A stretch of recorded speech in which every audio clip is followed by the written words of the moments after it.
At dusk, the call to prayer drifts across a mud-brick fortress in the hills south of Peshawar. One by one, the guard towers go empty. 70 armed men set down their rifles and walk to the parade square. And in the cells below them, a dozen Soviet prisoners, men their own country had already written off as dead, begin to count. This is the moment they have waited weeks for. In a few seconds, they will seize the armory. By morning, the fortress and almost everyone in it will be gone. For 7 years, this battle did not officially happen. Moscow would not admit it had soldiers rotting in a camp inside Pakistan. Islamabad would not admit the camp existed. And the men who trained fighters there, some of them, the records suggest, were not Pakistani at all. This is the story of the prisoners both sides pretended never existed. By 1985, the Soviet war in Afghanistan was 6 years old and going nowhere. Across the border in Pakistan, the resistance had a sanctuary, training camps, weapons depots, and money. Much of that money came from the United States, funneled through a covert program called Operation Cyclone. The mujahideen were armed, sheltered, and trained, and some of them held prisoners.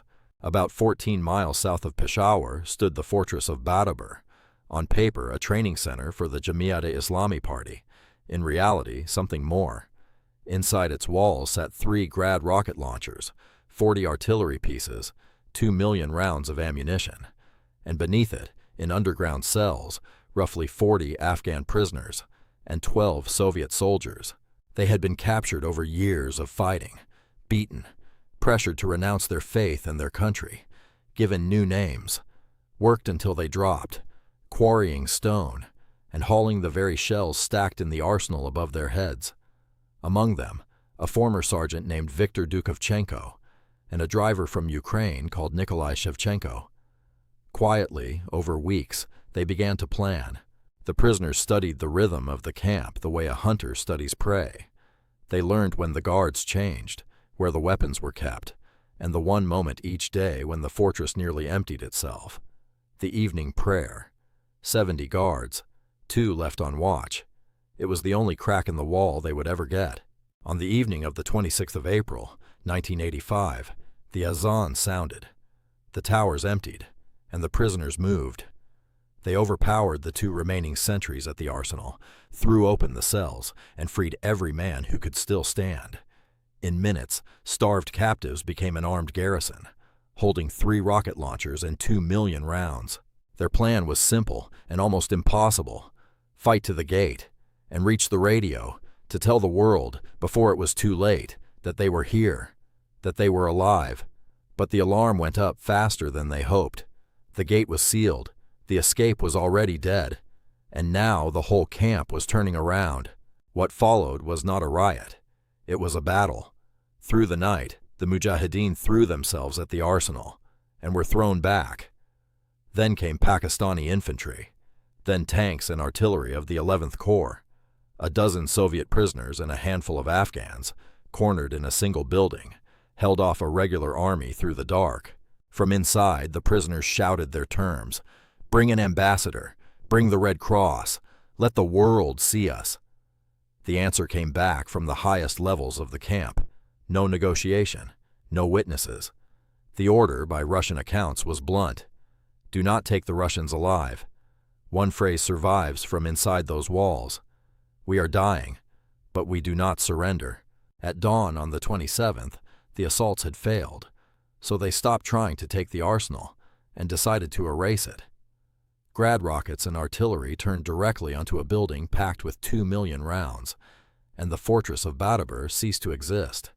The blast was heard for miles. Debris and the remains of men were thrown 4 miles across the fields. Where a fortress had stood, there was a crater. By Russian accounts, the prisoners took more than 100 mujahideen with them, and dozens of Pakistani soldiers. Some accounts insist 6 foreign instructors died in the blast as well. Every Soviet prisoner was gone.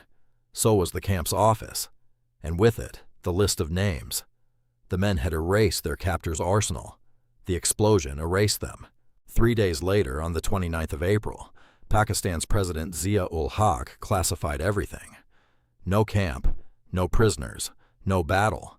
A cable from the American consulate in Peshawar noted quietly that 3 Soviet soldiers may have survived the crushing of the revolt. Then even that thread went dark. For everyone with a reason to forget, it was easier if Badaber had never happened. It took 7 years for the silence to crack. In 1992, a Pakistani official handed Russia 6 names, 6 of the men who had died at Badaber. Slowly, a few more surfaced. Nikolai Saminj, decorated for valor years after his death. Alexander Zverkovich, remembered at last. Men their own government had abandoned, returning home as names carved in stone. Badaber is what a proxy war looks like from the very bottom, from the cell beneath the arsenal, where the men who actually pay the price have no flag left to protect them. 12 men chose how they would die when no one would help them live. 3 governments had reasons to bury that choice. So this is the small thing we can do against all that silence. Say what they did, and remember that they were here,